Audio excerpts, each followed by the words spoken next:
Hey everybody, this is Alchemisted, and this is the first bi-weekly Sci-FiVERSUS podcast. It's a bit of a solo affair right now. I'm looking for people to join in. We'll see how that goes.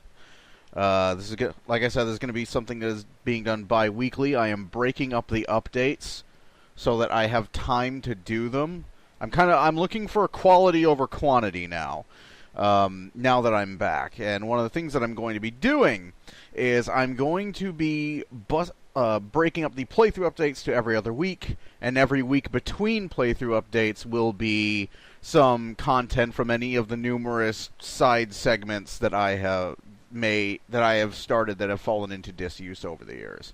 Some examples of that are 'Twas the Season, which will probably be renamed, Demo Scene, various quickies, and you'll probably see a hell of a lot of Xenoverse coming late, towards the end of this month and going onwards, really, and I'll talk about that later. But there's also some sad news that I want to cover that happened last week as I was working on Resident Evil 4, but we'll get to that later. Actually, no, we'll get to that now. I want to get the sad news out of the way. That sad news is, while I was, I didn't hear about this, because I was basically stuck converting and rendering footage whenever I had time. So, and the whole time I was doing that, I was playing Wild Arms 2, watching a timer tick down to when the footage was done.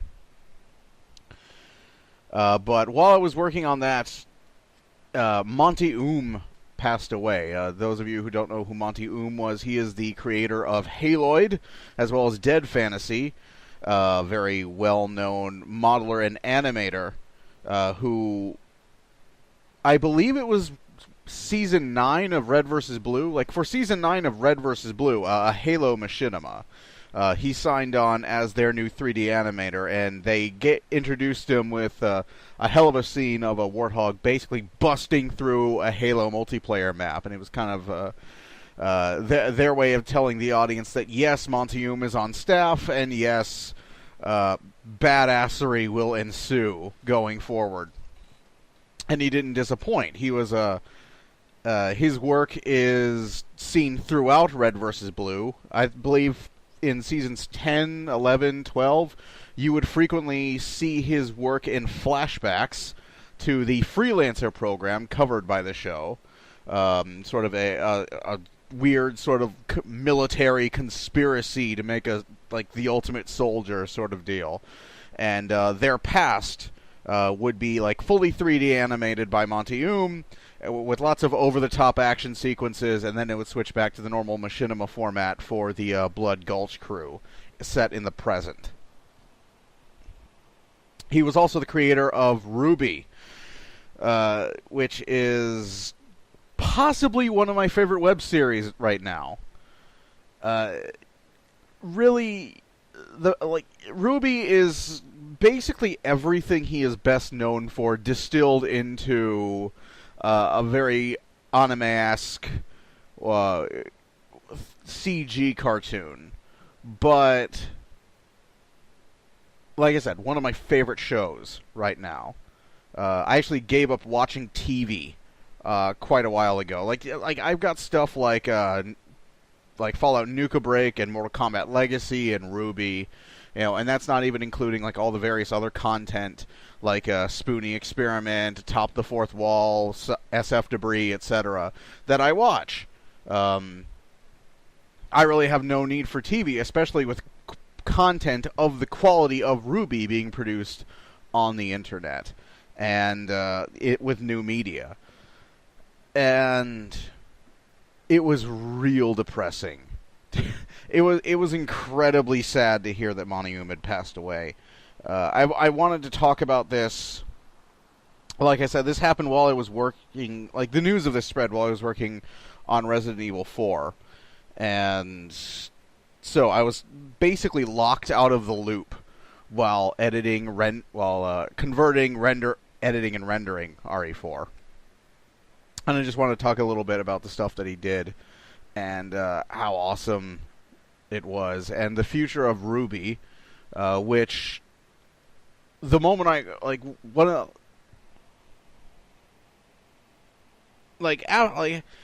after wondering how it happened and why. One of the things that came to mind was the future of Ruby, because Ruby was his baby. Rooster Teeth has apparently said that Ruby will continue, and they plan to expand the franchise. I do not envy whatever 3D animator steps in to fill Monty's shoes. They have really huge shoes to fill. He was known for having a very unique style of animation, very over the top, but also very fluid and very well choreographed. And that comes throughout Ruby, throughout the trailers for Ruby, and throughout the 2 seasons or volumes that are out right now. And I do not envy whoever is stepping into those shoes.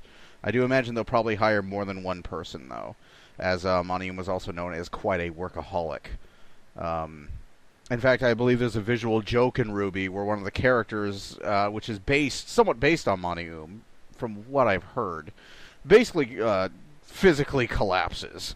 I've heard that Monty Oum may or may not have crashed like that on occasion, considering the fact that the man worked himself to the bone.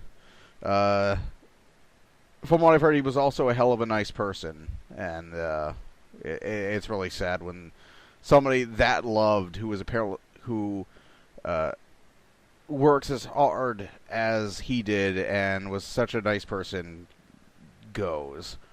And my heart especially has to go out to his family and to the fans who, prior to his death, had begun raising money to help fund his hospitalization.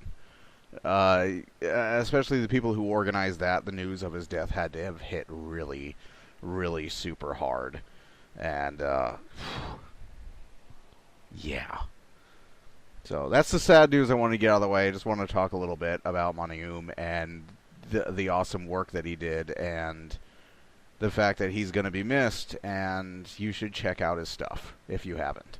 Particularly Ruby. If you're a fan of anime or action shows, or just lots of over-the-top fight scenes, if you're a fan of really well choreographed, really brutal to watch fight scenes, Ruby's a good bet. You're probably going to like Ruby. You can also watch it on Netflix right now. Both volumes are currently on Netflix. It's much like Red vs. Blue. They're in a movie format. Each episode is, I think they average about 10 minutes. So they're released weekly when the season starts, much like Red vs. Blue, and then they're compiled into basically a feature film. You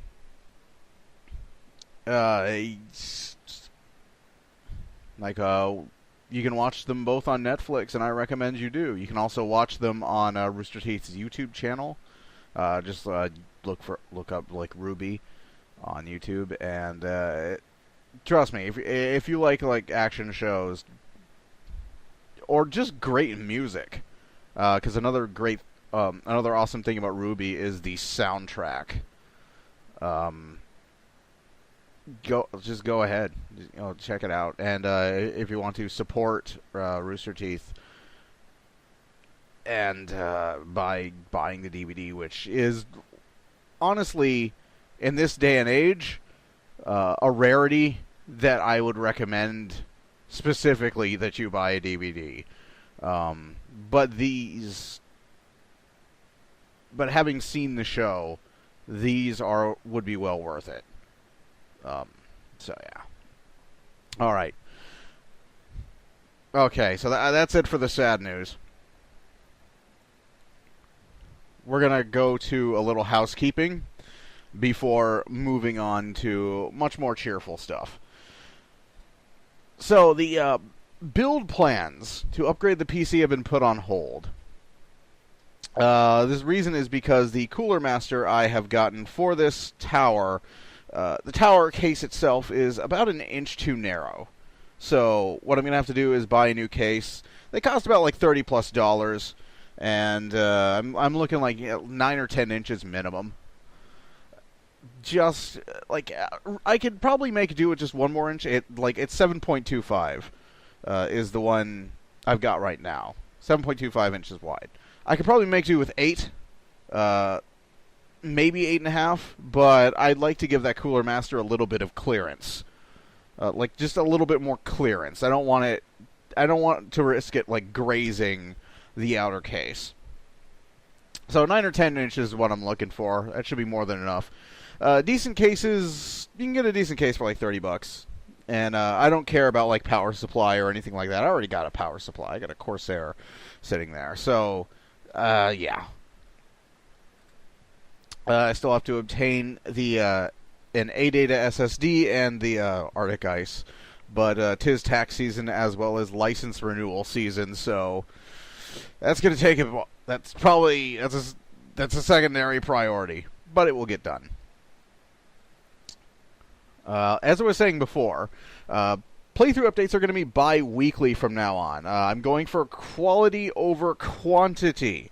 I don't want to just start like churning out stuff. I want to take my time and make stuff that is good. And I also want to take my time and like take my time for like some more creative editing like I used to, because I used to have a lot more fun with the editing than I do. Mostly because of just the sheer amount of footage that I would record was ridiculous. So, yeah, this is a change to like, so it is more fun for me to do, and also so I don't burn out on it, man, because converting, editing, and rendering footage, recording, converting, and editing and rendering footage, that takes a while. Like, you got to set aside a lot of time to do all that stuff. So I'm thinking bi-weekly is going to be the way it's going to be, and every other week there's going to be a podcast like this one. And, like I said earlier, there's going to be a video from any of the numerous segments that I've started and have fallen into disuse over the years. Demo scene, quickies, 'twas the season. I'll probably rename that one. There have been a bunch of them. Fudge testing, for example. In fact, this podcast is going up with a fudge testing video that I showed footage of in the ending to RE4. So go ahead and check that out. I'm also thinking of doing bi-weekly streams. I'm working the bugs out of Open Broadcaster as I speak. Well, not as I speak, but I was a minute ago before I started this, or 12 minutes ago before I started this. You know what I mean. I'm thinking of doing bi-weekly streams, and I'm thinking of using this as a way to tackle JRPGs, because there are JRPGs that I wanted to play, but the problem with those is they're long and they're grindy, and it's really hard for me, I feel, to keep up any kind of interesting commentary while doing them, simply because of how long they are. Now, interaction with people watching alleviates this a great deal. I tested the waters with this by streaming a lot of Star Ocean 3, for example. And having a back and forth with the chat makes it more fun for me and more interesting to watch. So, yeah, that's the way I'm probably going to tackle JRPGs. And there's plenty of ones that I want to play. Off the top of my head, Wild Arms 2, Wild Arms 3, finished Star Ocean 3. I showed off Final Fantasy 12 for a friend. I actually like Final Fantasy 12, not as much as other Final Fantasies. Mostly because I know of the production, of the tale of the massively troubled production of 12, and like what happened, what the bureaucracy did to the original producer of 12, which was Matsuno. And yeah, like Square Enix has The leadership structure at Square Enix is ridiculous. When it's driving their best creative talent that they have left, basically to a nervous breakdown. Not even joking. Matsuno was the guy behind Final Fantasy Tactics. This could have been he could have been their new Hironobu Sakaguchi. Instead, they're stuck with Tetsuya Nomura, who I think is a great artist, but not a great storyteller. I think Tetsuya Nomura is a great graphics designer, and that's where he shines. But he's not a great storyteller. I don't like him in a create role that involves creative control, because I don't think he does a really great job. They could have had Matsuno for this. You can tell when Matsuno departed the production of Final Fantasy XII, because that's the point at which it basically becomes Star Wars. I'm not joking. Under Matsuno, there were so many things that were different for 12. There was Bosch was the main protagonist initially. Bosch, the big grizzled Thor looking dude. Like friggin' Chris Hemsworth looking dude. Yeah, he was supposed to be the main protagonist, and he has all the trademarks of a Matsuno, of a typical Matsuno protagonist, being a social pariah, out for justice, etc. Or a political pariah, as well as a social pariah, but you know what I mean. So yeah, that's how I'm hoping to tackle those games, is on streams, because they take a long time. This will also give me a chance to play other stuff, because for a long time I was actually kind of feeling unable to do stuff, because if I could, I kind of started this, and I should probably record some of this. This will give me a time to actually play and enjoy things. So yeah, I'm still hammering out a schedule.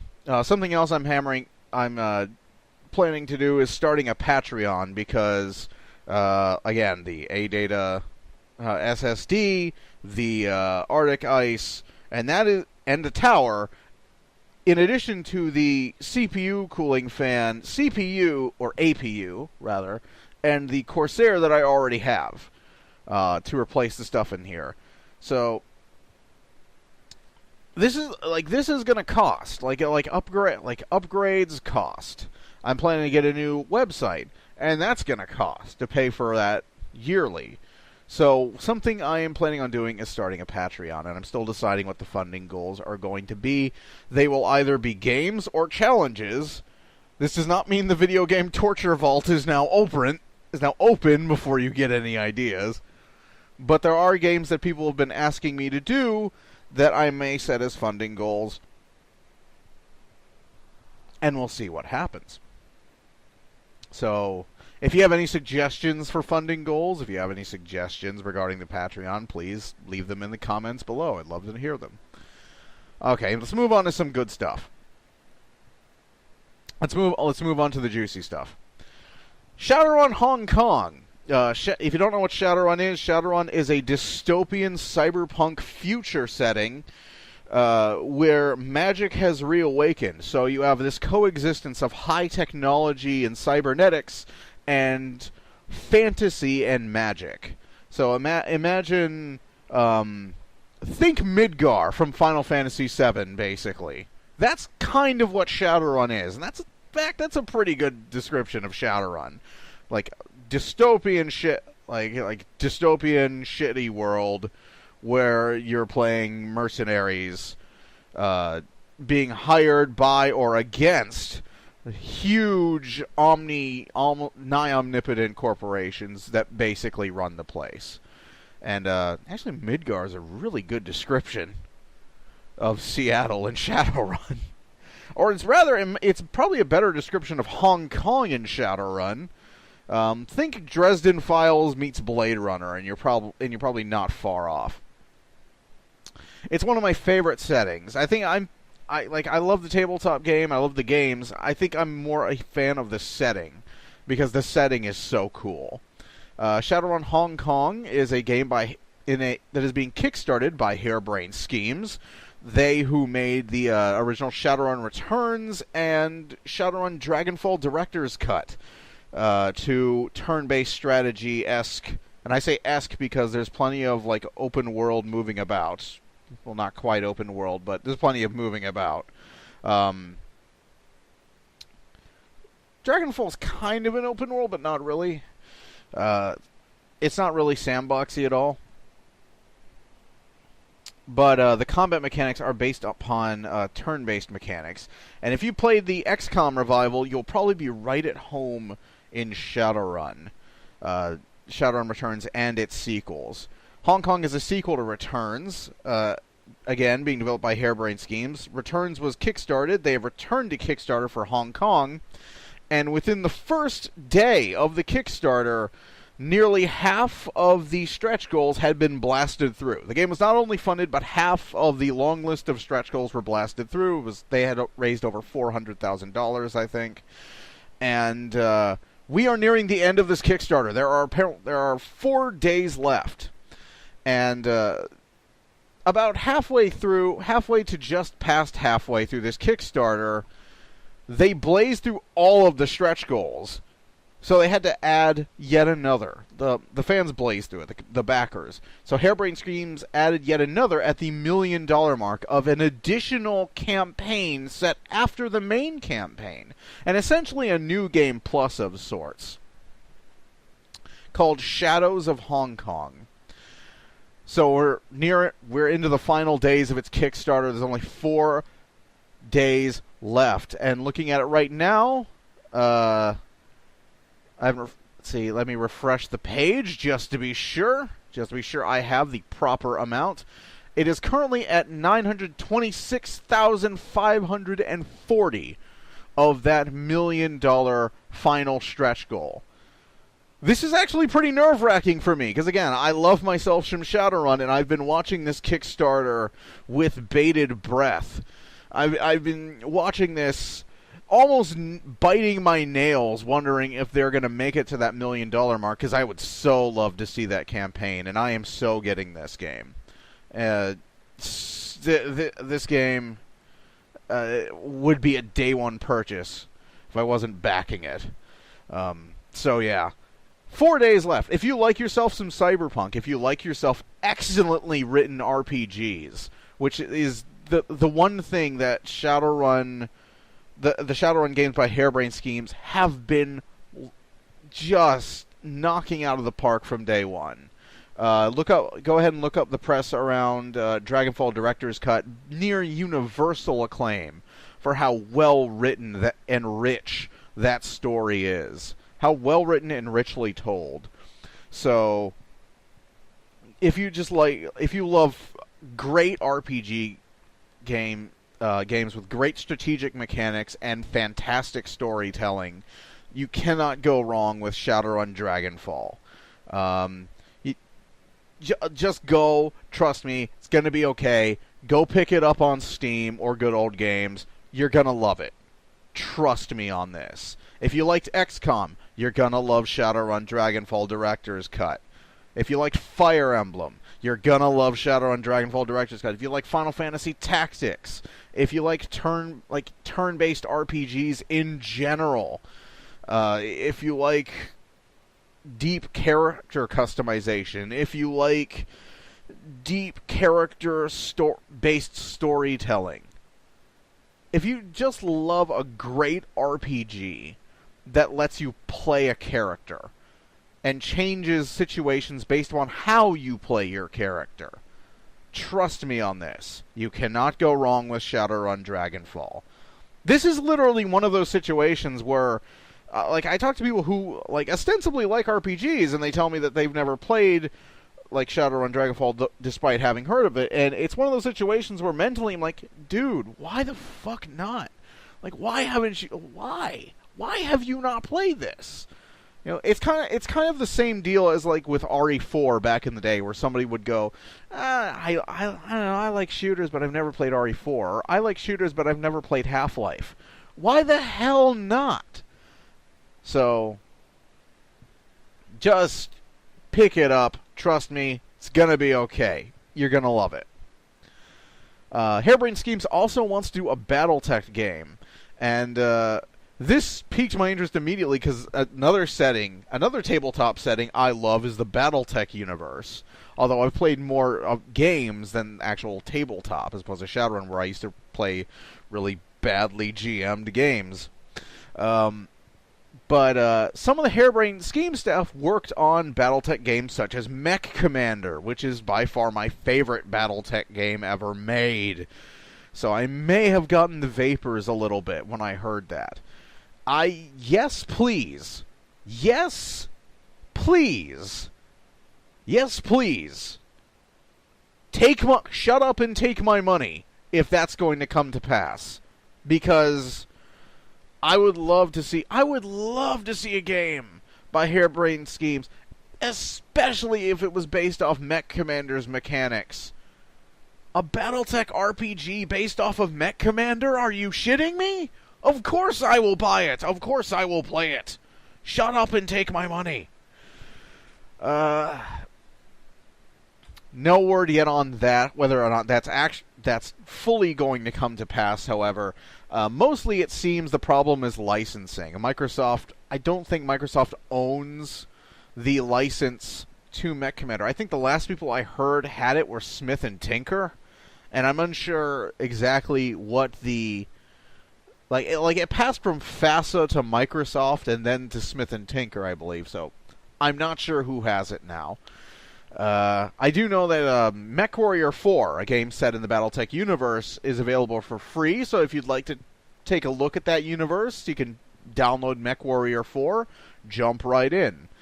MechWarrior 4's controls are a bit complex. Most of the MechWarrior PC games are fairly complex in that regard, but don't let that stop you. Once you get past that complexity, there really is a fantastic game in there. And I believe I have done some MechWarrior 4 footage where I incompetently attempt to pilot a bushwhacker, so you can look up MechWarrior 4 on my channel to see what that game looks like and sort of make your decision as to whether you want to try it out. I would highly recommend it. I should do something with MechWarrior this year. Another Kickstarter going on is Underworld Ascendant, which is a spiritual successor to the Ultima Underworld games. Ultima Underworld were based on the Ultima series, whose license is currently held by EA. Held hostage by EA, really. While they display Origin's head on a pike in the form of their Origin front-end service. I don't like Electronic Arts very much. I'm a little curious about this one because it's apparently taking place in the Stygian Abyss, which is a setting from Ultima, which again is being held hostage by EA, while BioWare is being forced at gunpoint to make yet another Ultima MMO. It's beginning to look a lot like Origin in here. The development staff of Ultima Ascendant include industry veterans who worked on Neverwinter Nights, Deus Ex, Thief, BioShock, The Last of Us. And what this game is a first-person open-world dungeon crawler. The dungeon is the open world. That may sound a bit counterintuitive, but the way it worked was the Stygian Abyss was basically this huge subterra. Think the Underdark, for those of you who've played Dungeons & Dragons or Neverwinter Nights. The Underdark is a massive cavern far beneath the earth where you have dark elves, mind flayers, beholders, all manner of terrible shit, living in enclaves, connected by huge tunnels and vaulting caverns and such. And that's what they're trying to create with Underworld Ascendant. They have a video on their Kickstarter page. I'll include a link in the description. And they're showing off physics stuff and talking about how they want to, instead of relying on scripting, they want to build a world that will respond logically to your actions as you traverse it. So, for example, the one specific example they give is there is a swamp monster, in like this underground lake. How do you get past the swamp monster? Well, you could try to swim past it. You could also die trying to swim past it. You could distract it by throwing some food into the water. You could also call like a giant spider to carry you across.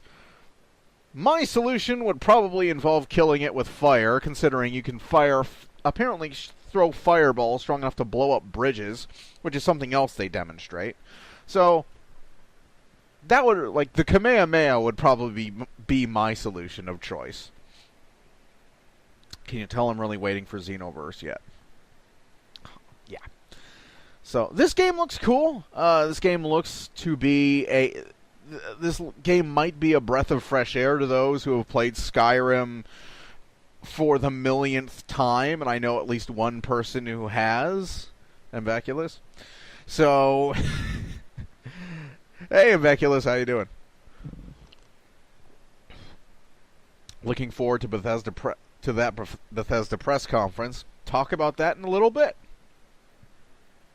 So go ahead and check out their Kickstarter if you're interested. It looks like it could be pretty cool. At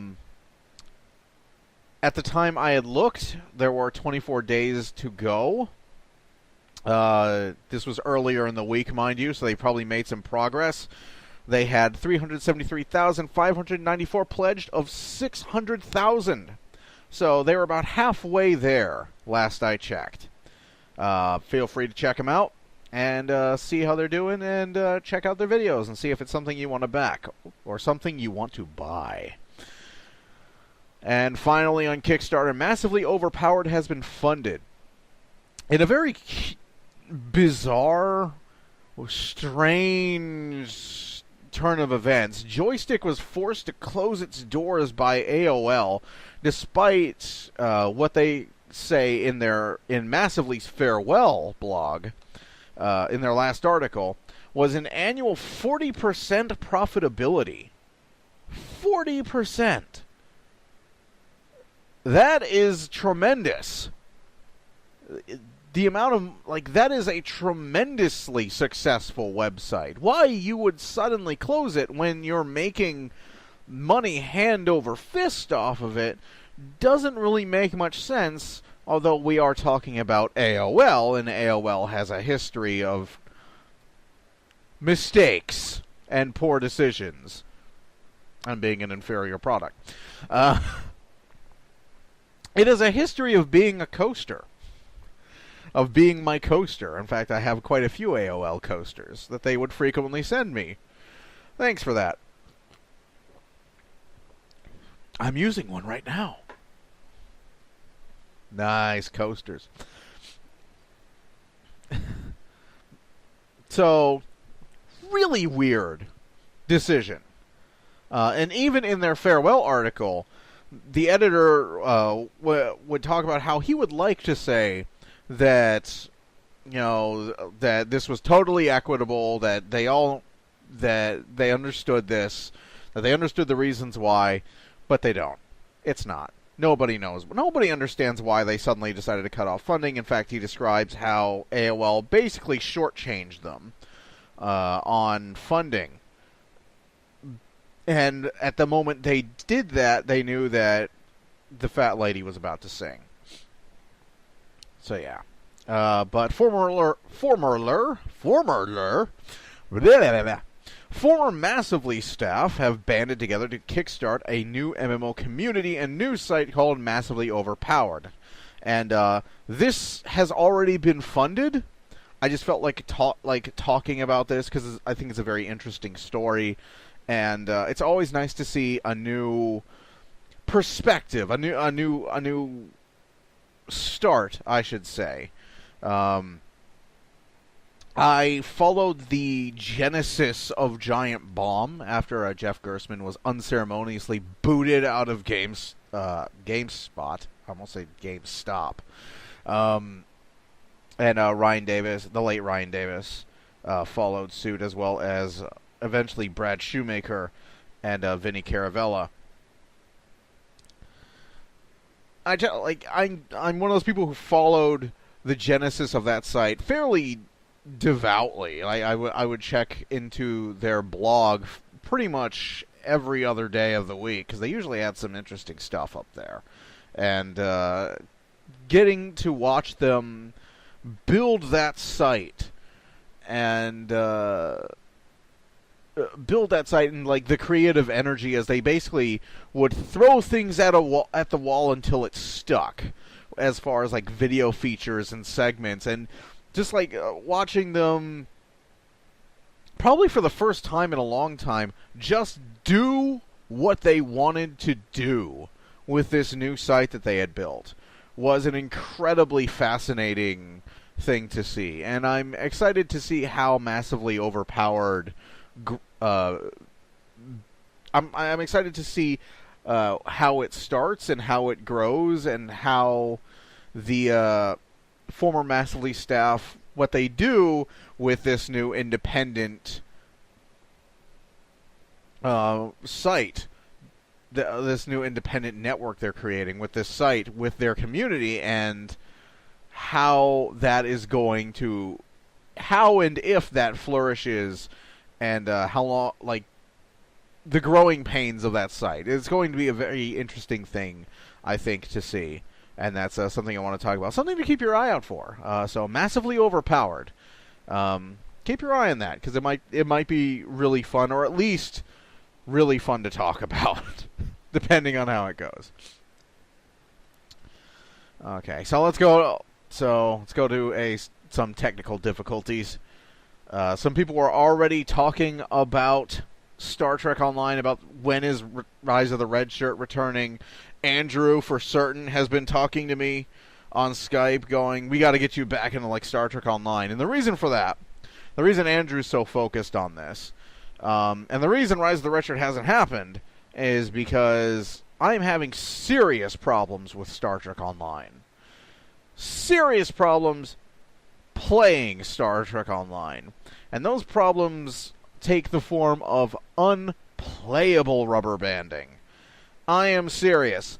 I literally cannot rotate the Woglinde without it rubber banding 90 degrees backwards in the circle that I've been spinning in. It's that bad. To the point where about mid last year, I was trying to play, maybe August, I was trying to play Under Cover of Night and the old Romulan arc missions that I've heard have been completely changed. So great, I have to play through those again. Fantastic. Goddamn Romulan arc! Ah! But at a certain point in the mission, the required trigger would not trigger. Like, the trigger to complete the ground portion of the mission would not trigger.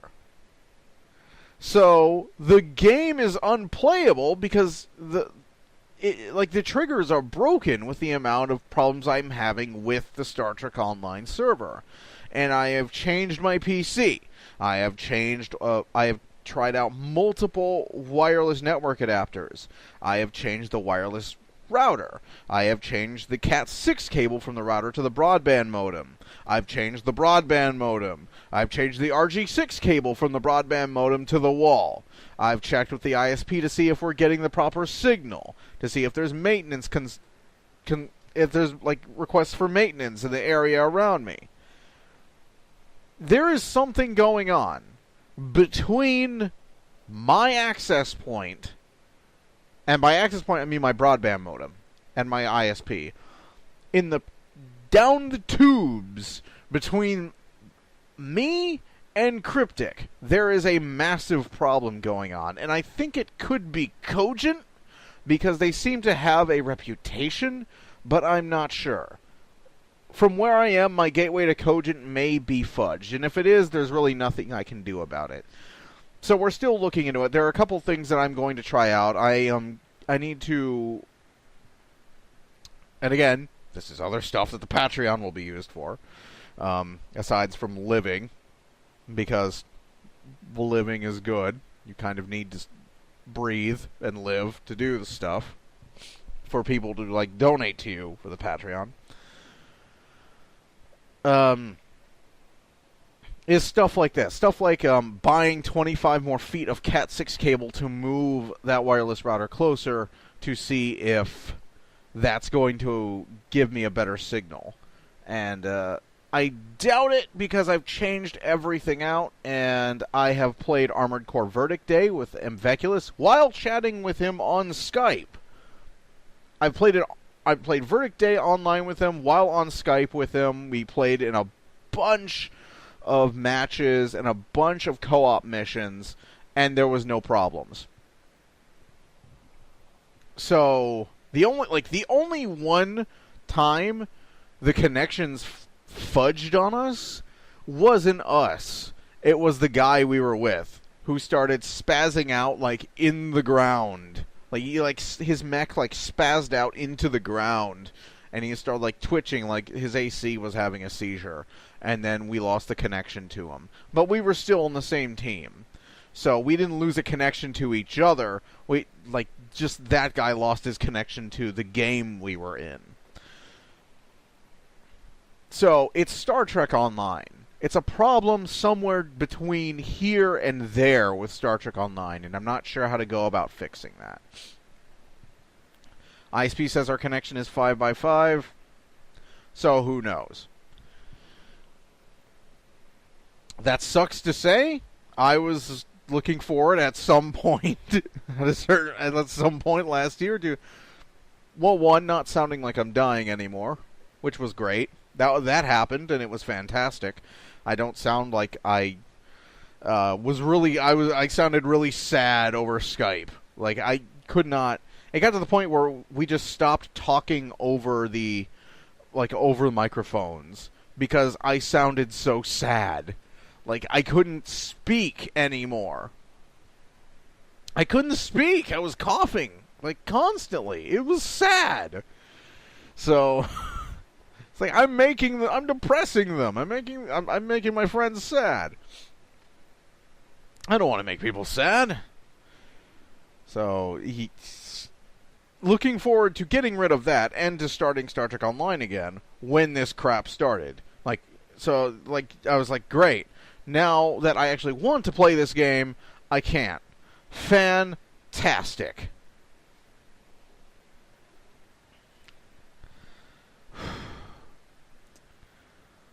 Let's move on to game releases in February I'm looking forward to. Move on to something that doesn't piss me off, because Star Trek Online's usually a sure bet to piss me off, and that's why people, be honest, that's why you want to see me play Star Trek Online, okay? It's not because you like the game, even if you do like the game. It's because you know that all the drama is going to send me off on a rant at some point. And I'm going to rant about the writing, and I'm going to get pissed off at something. Let's be honest here. You want to watch me play Star Trek Online to see me suffer. And that's okay. That's alright. I can take it. But still.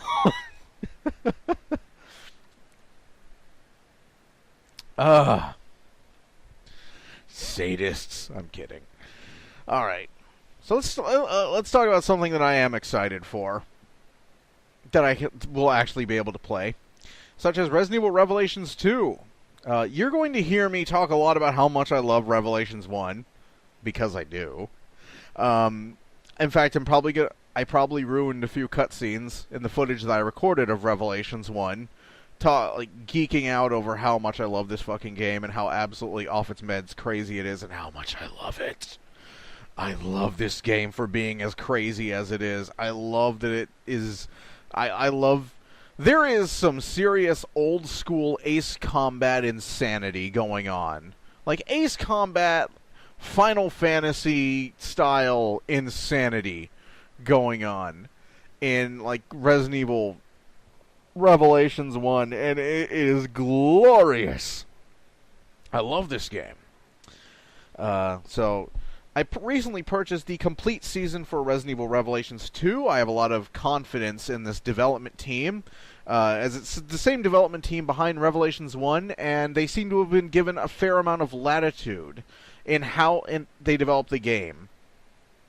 They don't seem to have been meddled with, basically, from everything I've been able to tell.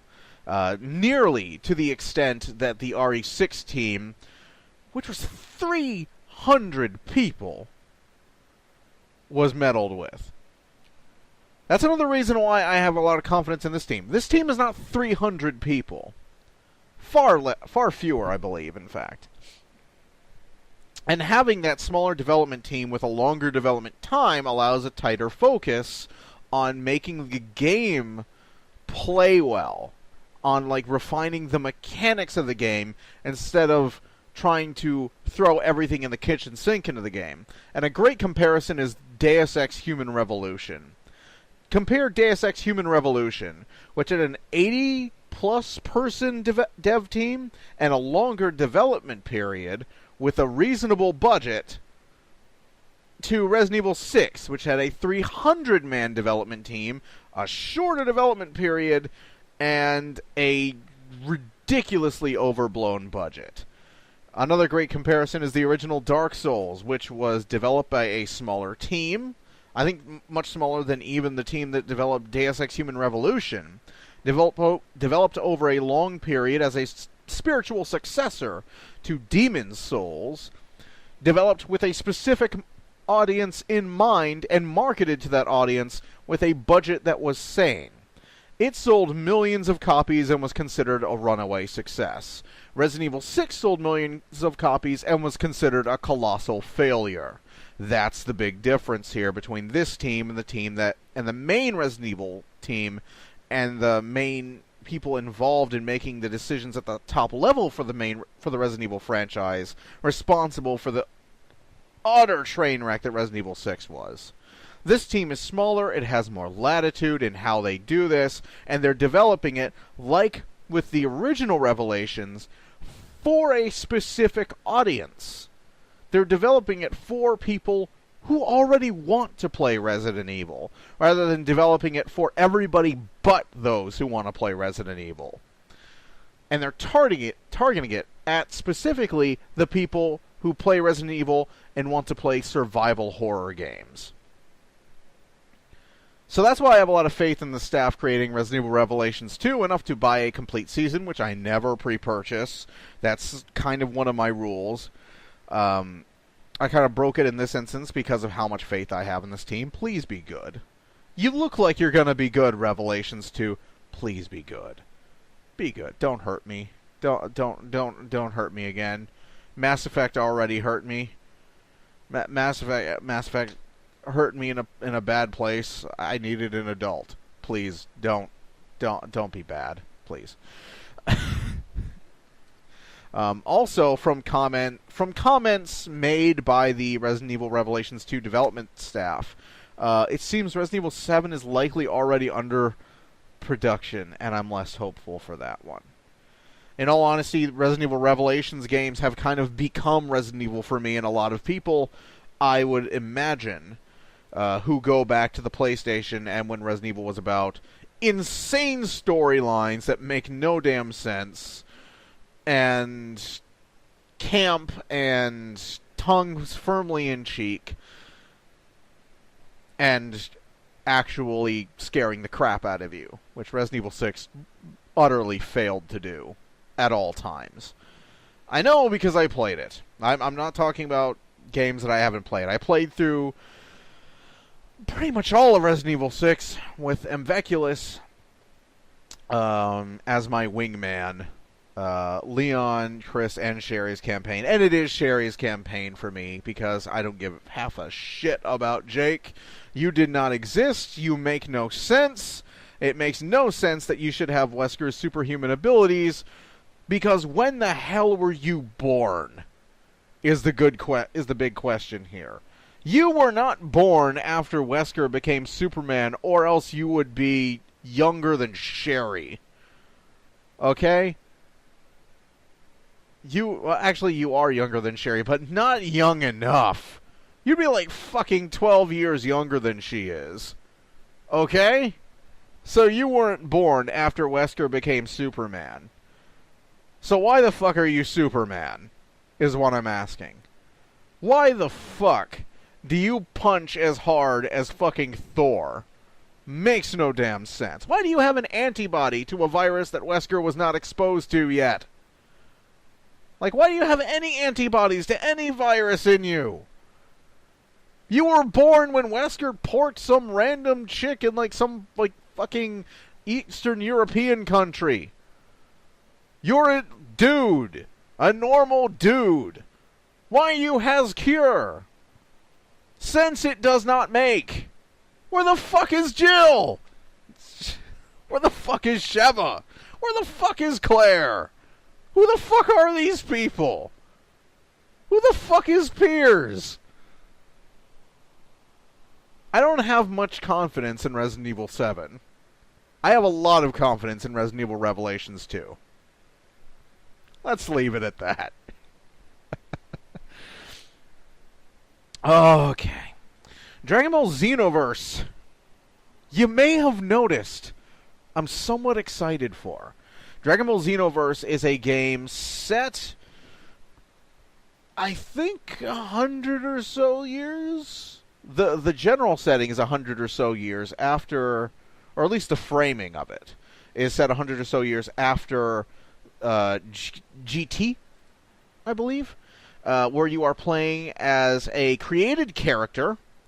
You get to make your own character, and you are the lead protagonist. Your character, you get to play a character in the Dragon Ball universe that you have created, and he is the lead protagonist of this story, where Trunks is working with a character called the Supreme Kai of Time. I believe this character was from Dragon Ball Online, which was Korea only, so I haven't played it, so I'm not completely up to date on who these characters are.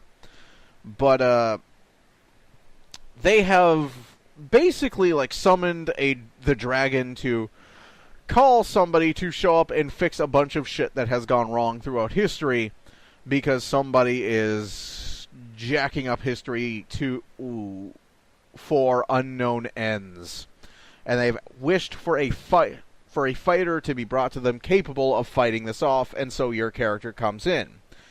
The game basically involves you quantum leaping throughout the Dragon Ball timeline to set right what once was made wrong when this villain, or villains, or these villains rather, would, I don't know, take control of Dragon Ball villains, or like give them like huge power boosts, resulting in weird paradoxes like Raditz dodging Piccolo's special beam cannon so that he survives, and Goku gets axed by it, and then like killing Piccolo. You know, like stuff like that. Like Cell winning the Beam of War against Gohan. Stuff like that. Like, basically you play through each of the main sagas as somebody keeps trying to fudge with time and you're struggling to fix it. It's an okay premise. It sounds cool. The main draw of this is being able to create your own character and use techniques from like other characters. Although, having seen the costume selection is basically limited to what costumes were worn by canon Dragon Ball characters, so that seems to be a bit limited. I was hoping for a nice long coat. It seems that is not going to be the case. I'm also hoping that Trunks is going to be one of the masters, because that's how you gain powers. Like, that's how you unlock the abilities of the various Dragon Ball casts, is you, like, take them as masters, and you spar with them and learn from them, and you either unlock an outfit or a new move. I'm wondering about this because I have a character in mind, and, he's from another franchise, but he was a weapon master, and they use ki attacks, so that might work. It's kind of justified. He knows how to use ki. He could be brought there. He's kind of already a hero. But Dragon Ball Xenoverse comes out later this month, the same week as Resident Evil Revelations 2, in fact. Resident Evil Revelations 2 will be released in an episodic format, so you'll see like one episode one week, and then another episode the next, and the next, and the next, all the way up until like the 4 episodes, and there's an extra 5th one, I think, that comes with the complete season. I'm not sure. So there will be, these are supposed to be long chapters, far longer than the chapters in Resident Evil Revelations 1. And I'll talk more about what I think about that format in the actual playthrough. But that'll leave plenty of time for me to play a lot of Xenoverse, basically. So again, expect to see a lot of Xenoverse, basically. Expect to see a lot of Xenoverse in those like bi-weekly segments, because I'll be playing a shitload of it. Yeah. Excited for Xenoverse. This is actually like the game that I am most excited for right now, like in this year. I love myself in RPG, and I love myself character customization, and really tight gameplay mechanics, and Xenoverse is being made by Dimps, who are the guys who made the original 3 Budokai games. I love those games. So I'm on board for this one. And I've been watching videos of Xenoverse. It looks super fun. It's got co-op in it. It's got online play in it. So, yeah. I am hype. I am excited. I am hype. Given physical form. You may have noticed. Anyways, moving on. Still talking about Xenoverse, though. Famitsu apparently took a hatchet to Xenoverse. Dragon Ball fans, Western fans at least, are a bit upset that Famitsu rated it a 30 out of 40, which is about a 75% score. Now, scores in general are incredibly subjective. I really don't look at them at all. I look at the content of the review, and I look at footage of the game to decide whether or not it's something that I want to see, or whether or not it's something that I would buy. And, however, Famitsu has basically rated it on average the same score they've rated every Dragon Ball game.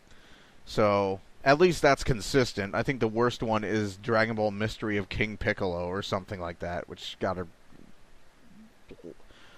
just above 50% score. The way Famitsu scores work is they have 4 reviewers play the game and rate it 1 to 10. So the maximum a game can get is a 40.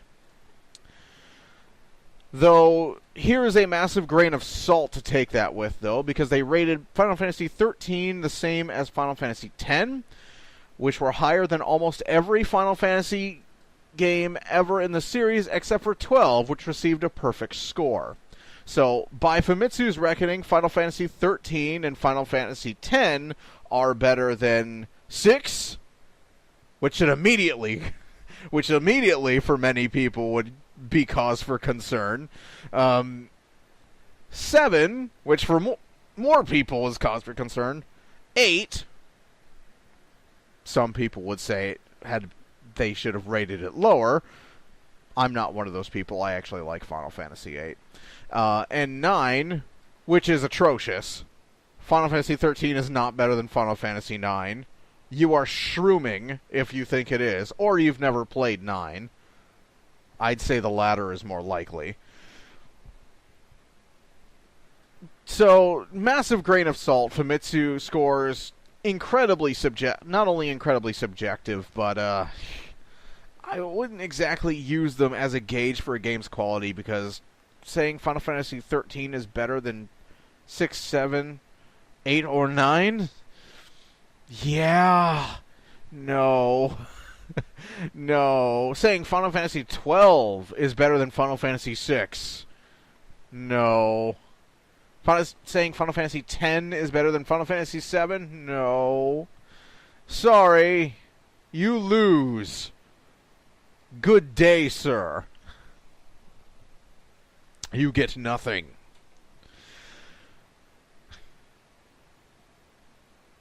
So, remember when I mentioned Bethesda's press conference?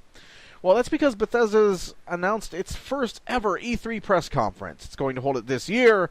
Doom 4 was already revealed at E3 2014 and showed behind closed doors at QuakeCon. So it's expected to have a major showing at the presser. Of course, the Fallout, Elder Scrolls rumors and reveal hype are now spreading like wildfire. Other titles expected include Dishonored 2, I think potentially a Thief title. There are a lot of Bethesda franchises that have fallen into disuse. Evil Within 2 is also a possibility. Although I doubt Shinji Mikami would be involved in that one. I believe Evil Within was his swan song. I'm not sure if he's retired yet. He's at least retired from directing of video games. I don't know if he's retired from producing them. So, Evil Within is a possibility. My personal hopes are, at the very least, we're going to see a substantial chunk of Doom 4. And we're going to see at the very least a reveal teaser for Fallout. Some of you may remember the Fallout hoax from a couple years back that broke the internet's heart and probably got this one guy a lot of death threats. There was a very elaborate hoax, a big countdown, in the fall of 2013. It turned out to be a joke, and it was a sad day. My personal hope is a Fallout game, or, here's an idea, some DLC for Skyrim that concludes the Thalmor storyline at the very least. This is me dreaming the impossible dream.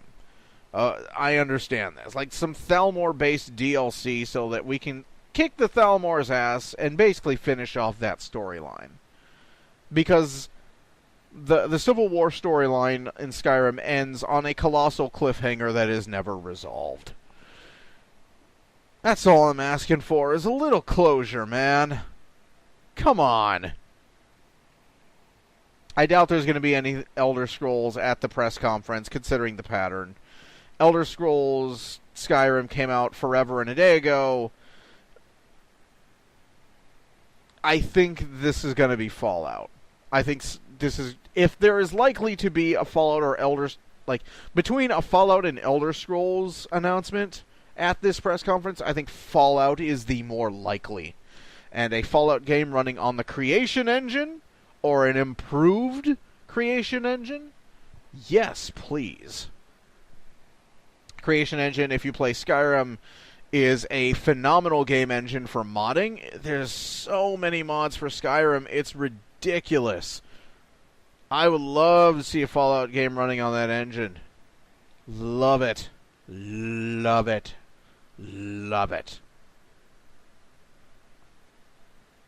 I would really like to see a Fallout game on that engine. Anyways.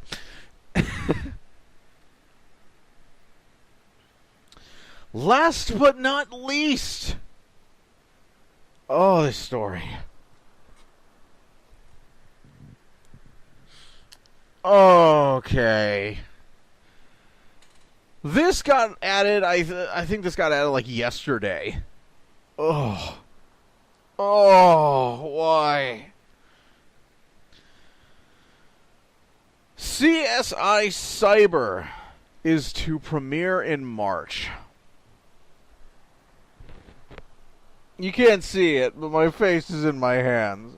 CSI Cyber. Okay.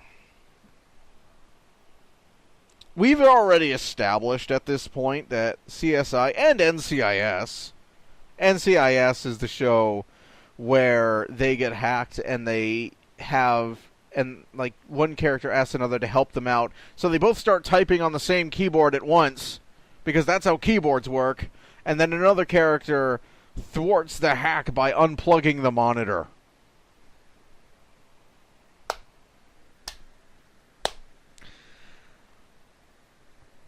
These shows have already proved they do not understand a goddamn thing about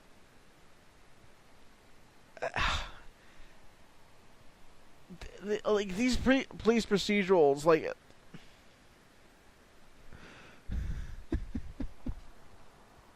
it's hard for me to even put into words, like the lack of research that goes into these, because they all follow the Belisarius maximum. And the Belisarius maxim is, try not to think about this too hard. It should really be don't think about this at all. Because of how silly and weird and just... If that were the point, okay? If being silly and weird were the point, that would be fine. But it's not. That's not the point. These shows want you to take them seriously, and it so cannot be done. I will read to you the general the general picture of what this show is going to be from Wikipedia. This is from the Wikipedia article. So I'm an unprofessional hack because I just used Wikipedia. I'm quoting something from Wikipedia. The FBI's team of cybercrime investigators, headed by Special Agent Avery Ryan, played by Patricia Arquette. Avery Ryan. Works to solve cases involving the darknet and deep web. How much do you want to bet that nobody writing this show knows what the darknet and deep web are? How much you want to bet? For those of you who don't know what the deep web is, the deep web is anything the search engines cannot see. Search engines can only see a very superficial, basically layer of the web. They only see the entries, like the entryways to like websites. The deep web is everything the search engine cannot see, which is a lot. It's the majority of the internet, in fact, is a deep web. Like just the thing that you need an external site to navigate to because the search engine doesn't see it. If it's not carried by Google, it's basically part of the deep web. So it's pretty much the internet, in a nutshell. But it's the deep web. They have to call it the deep web because it's sinister. These criminals are hiding on the deep web. Oh my god! Damn it! The darknet. They don't for those of you who don't know what the darknet is basically a friend-to-friend network. It's kind of the same thing as a mesh net, where you have a bunch of computers sending encrypted packages to one another that are end-to-end. Like the only person who can decrypt the packages they receive is the guy who asked for them. So they're basically just like a series of friend-to-friend relays, and that's a darknet.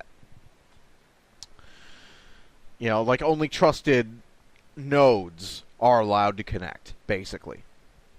It's like a Tor network, but more secure and less open, essentially. But it's called the darknet. It's called the darknet, so it's scary. The darknet and the deep web.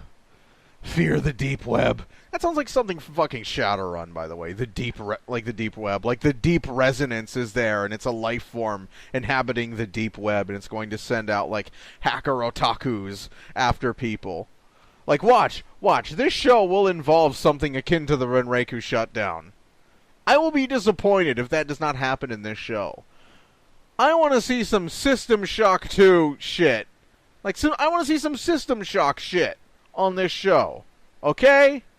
Because I ain't taking you seriously. So you might as well just go for broke. Just nobody's taking you seriously. Nobody who knows anything about this shit will be. Just go for broke.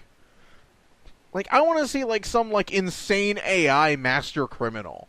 Like, I want an AI Moriarty to, like, gain sentience. Okay?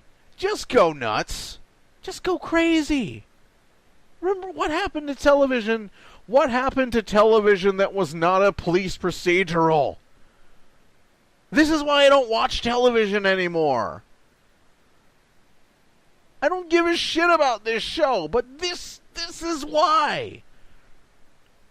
Just go nuts. Nobody cares. I doubt they even researched this shit. Can you imagine the amount of research? Like, the amount of research on the deep web was basically a Google search. That's basically it. Involving the dark... Works to solve cases involving the darknet and deep web.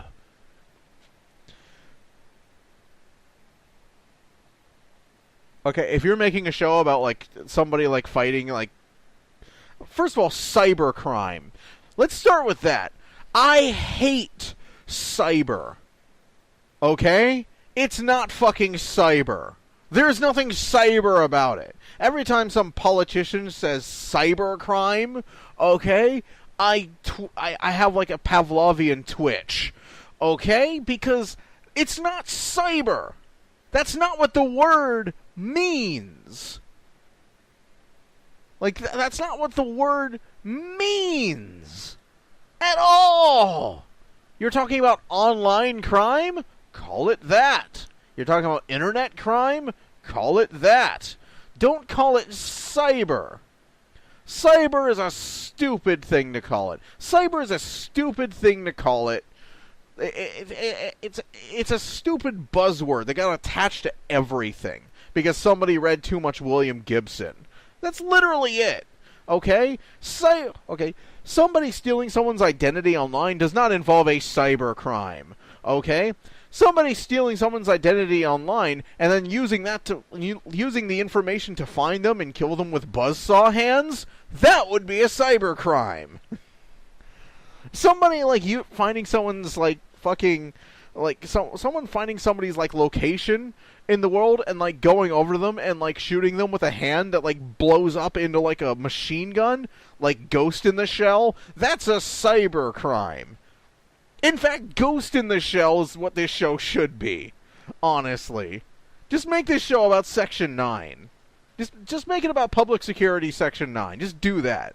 Just cast somebody as Motoko Kusanagi. Just do that. Because fuck, man. It's not cyber. Nothing is cyber. If you have you are only like Iborg, the guy who films like documentaries with like his eye camera. That's cyber. Like people with like prosthetic legs that are mechanical, grafted onto them. Those people are cyber because they have cybernetics. That's what the word means. And the internet is not cyberspace. Because that's the term cyberspace comes from the Neuromancer novels. And it was basically described as like the space between the internet and the real world. So it's not even the internet. It's like it's this concept of like an in-between, basically. It's your neurons firing randomly in your head when people like jack their brains into the internet. If you're making a fucking show about, like, some government agency fighting, like, cyber crime, you better have, and it involves, like, the darknet and deep web, you better have a protagonist named something like fucking Cypher Rage. Okay? I'm expecting at least that. I'm expecting some William Gibson level shit. Okay? We already live in a William Gibson novel. Okay, corrupt corporations own the government, hacktivists all over the place, everything's done online, like corrupt police, like gunning people down left and right. We already live in a fucking William Gibson novel, alright? Just fucking acknowledge it, is all I'm saying. If you're gonna have like somebody like fighting cybercrime, have him named Cypher Rage, and have the cybercrime involve chainsaw hands, okay? That's all I'm asking, is a little honesty in your fucking story.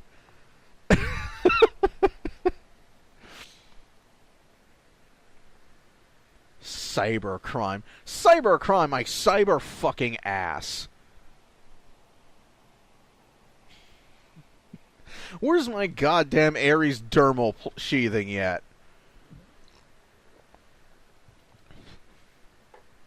Where's my fucking vision enhancement cyber eyes? I want those.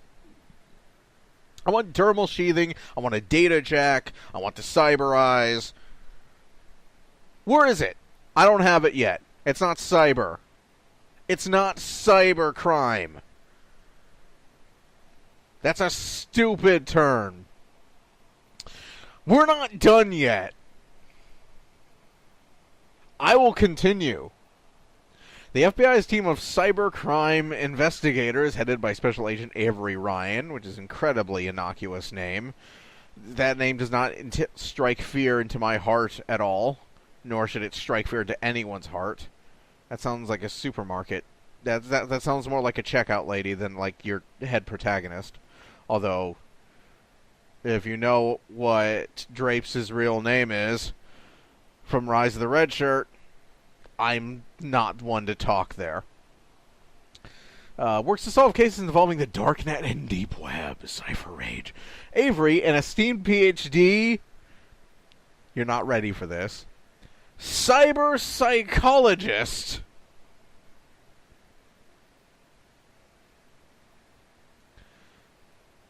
Cyber psychologist. Cyber psychologist. It's one of those things you have to say repeatedly out loud to process how dumb this is getting. Okay? A cyber psychologist who studies cyber things. Who works on people's, like, cyber psychology. There's no fucking cyber! You are a psychologist! You are only a cyber psychologist if you specialize in, like, trauma from, like, cybernetic grafts. Oh, you lost your legs in a car accident and you had to, like, have, like, cybernetic legs, like, grafted onto you. I'll see you, like, tomorrow at 5. We'll schedule you in. That's a cyber psychologist. Fuck cyber psychologist. Fuck this show. I hate this show already. Reading this is making me hate this show even more.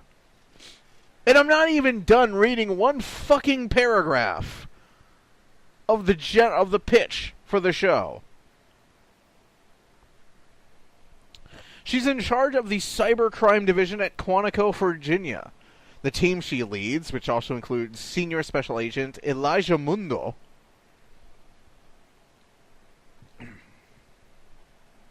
Elijah Mundo is a much better name than Avery Ryan.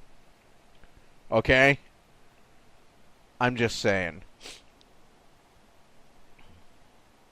Is tasked with solving internet-related murders, cyber theft, also known as identity theft. There's a name for that doesn't involve cyber, you assholes. Hacking, sex offenses, and blackmail.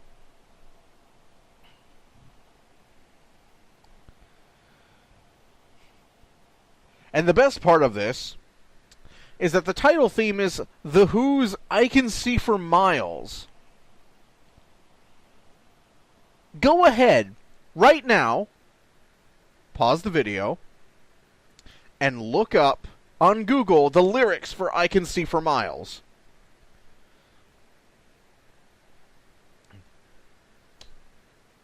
Are you back yet? Okay. The lyrics for I Can See for Miles, like, you have chosen,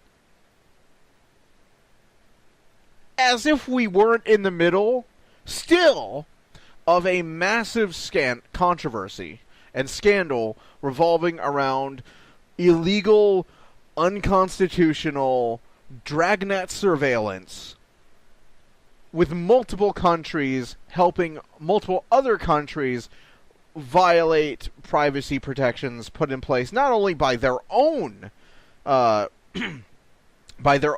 government documents and such as the Constitution, the Magna Carta, etc., but also by the United Nations Universal Declaration of Human Rights, which many of the countries participating in this ongoing blanket surveillance helped contribute to.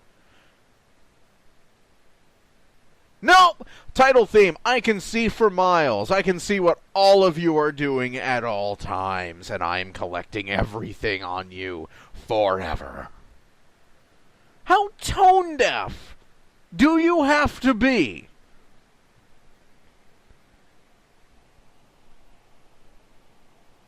How long does a Google search take? Okay? Just saying. And we have to use the Who. It has to be the Who. You know, there's like any number of like indie bands that are actually online. You know? Chaldean comes to mind. You know, who would probably be happy to have that reference? To have that in? You know? Who would be happy to produce some music for you and have that like listed, just have that listed, hey, we did this. And it would give you an air of some kind of legitimacy at the very least, that you were, it would give people watching your show some kind of sense that you weren't that you weren't making this show from a place that was completely stuck in the past and completely uncomprehending of the way the world is changing now. I can't take this seriously. I can't take this seriously from reading this. Cyber psychologist! What the fuck is that?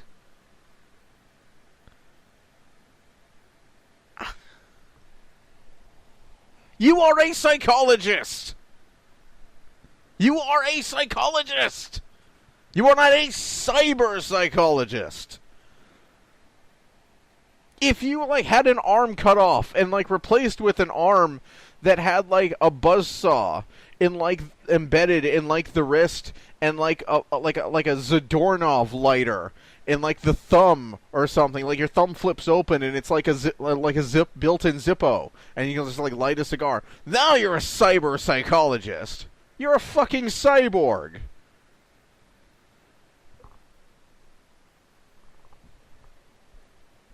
Oh. I'm pissed off just reading about this shit. This show's gonna be stupid. This show's gonna be real dumb. Don't watch TV, guys. You don't need TV. Honestly, if you're that attached to a television show, just get Hulu. Just get Hulu. Just get Netflix and Hulu and cancel your cable television subscription. Just keep the internet. Get Netflix and Hulu.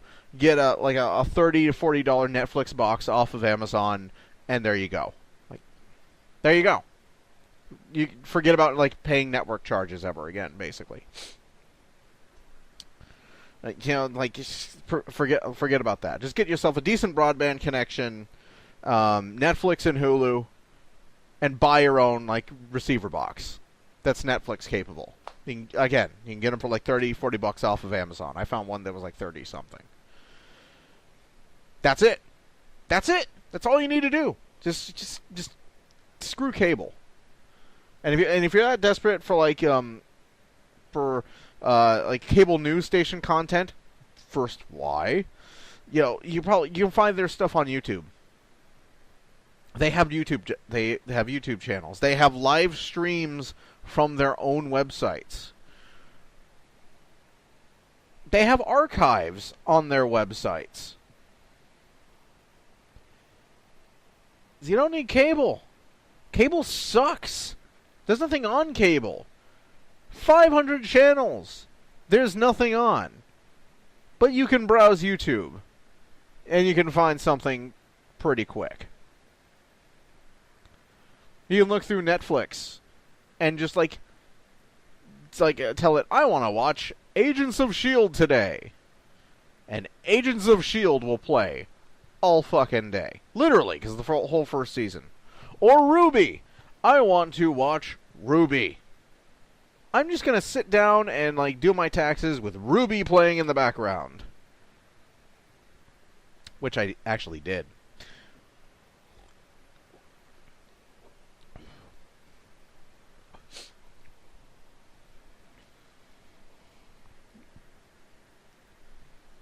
Screw cable, man.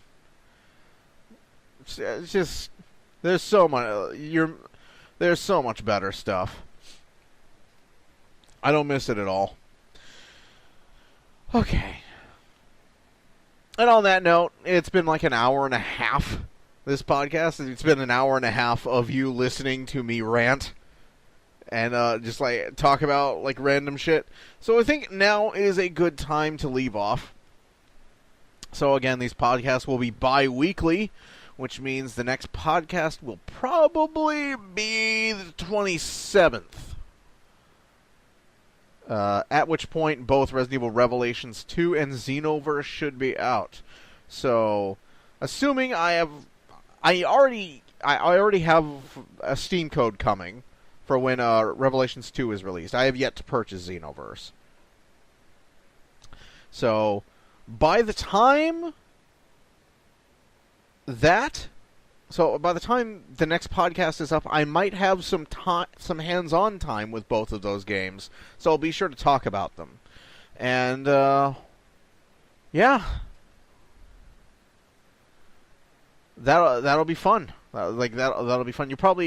That'll be an off week as well, because next week, of course, is the playthrough update.